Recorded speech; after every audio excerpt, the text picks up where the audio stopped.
Hello. So today we will be looking at my top 5 games to play in February this year. A couple I've talked about before, and a couple of ones that I'm more intrigued about. So probably need to wait until they come out. But yeah, let's get straight into it. So number 5 is Monster Hunter Wilds. I've not really been a massively, invested in the franchise. I've not played any of the other Monster Hunters, but I've seen some snippets of gameplay and stuff like that, and the trailer especially. And it looks like something that I could definitely get behind.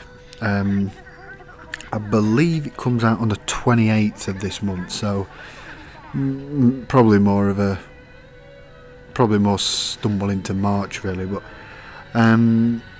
it's from Capcom, and I know they've, especially when Game of the Year was on, they released a few big names from back in the day that are coming back out, so they're on the up at the minute, and it does look a decent game.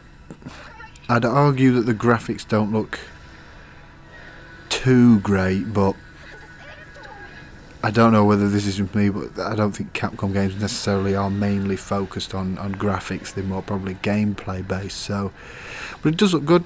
Not something that's top of my list, obviously, with it being number 5, but definitely could have a look at this. Maybe I probably need to look at the other games in the franchise to get more of an idea as to what I'd be getting.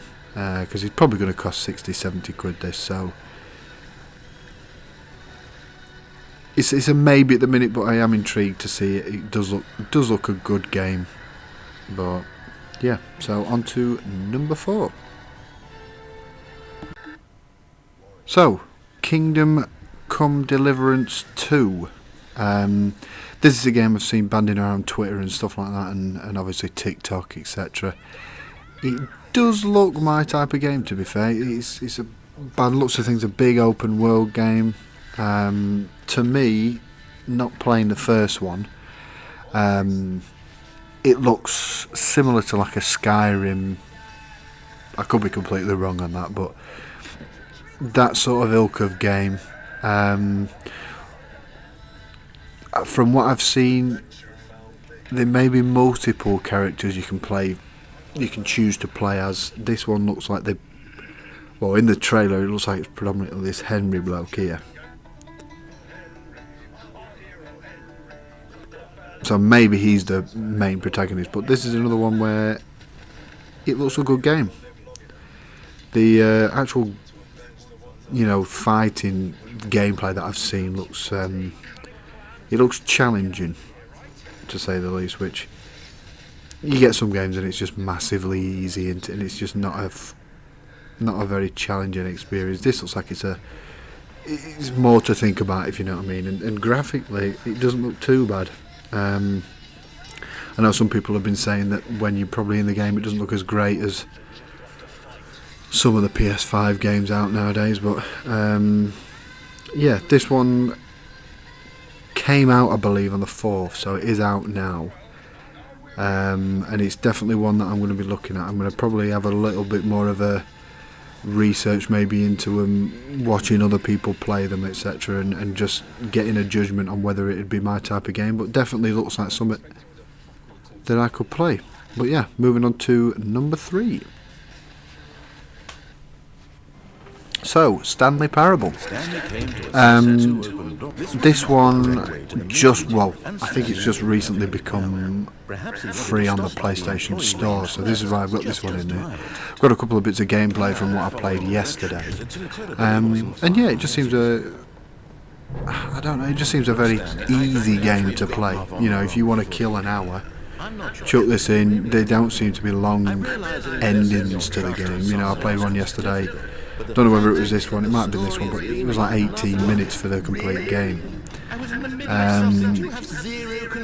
Surprisingly though, you can't save the game, which I've never encountered before. But like I say, the narrator looks the narrator from when I was playing it yesterday is just bob on.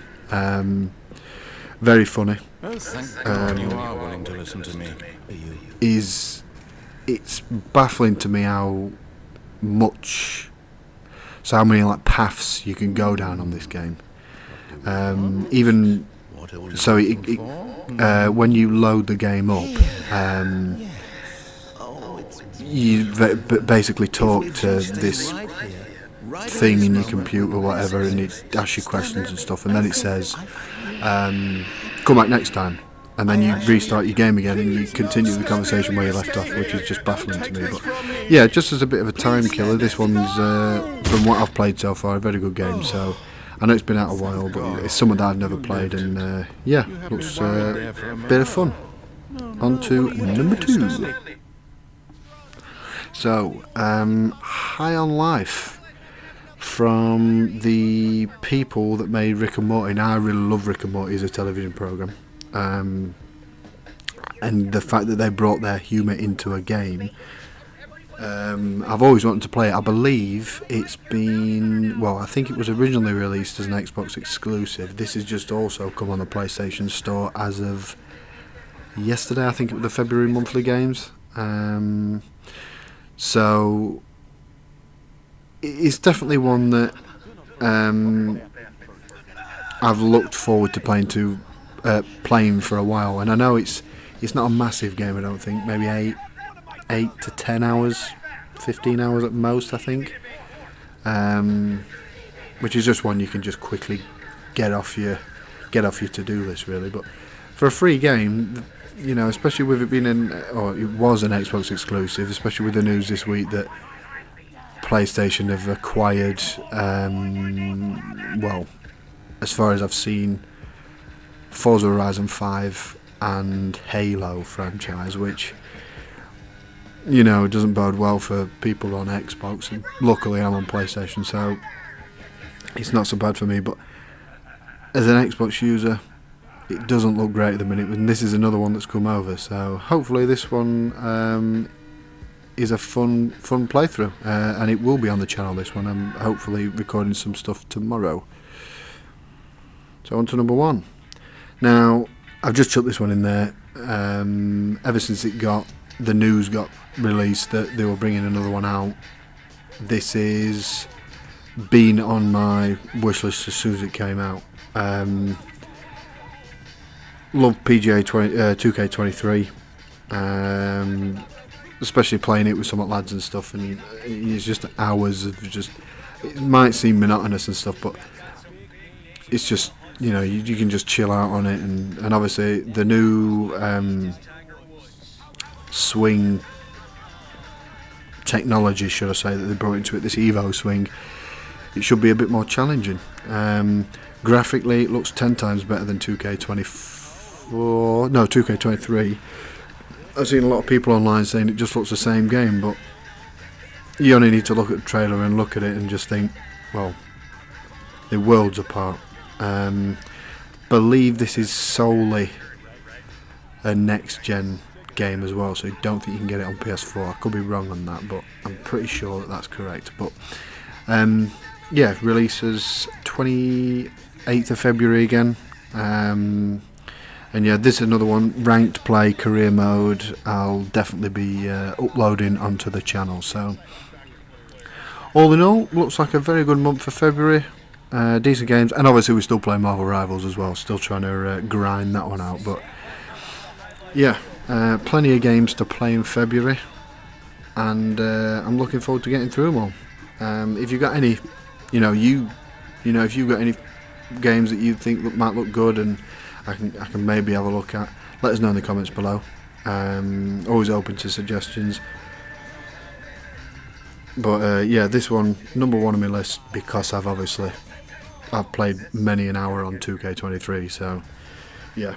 But yeah, thank you very much for watching. If you did enjoy, please subscribe and like, and I shall see you in the next one. Ta-da!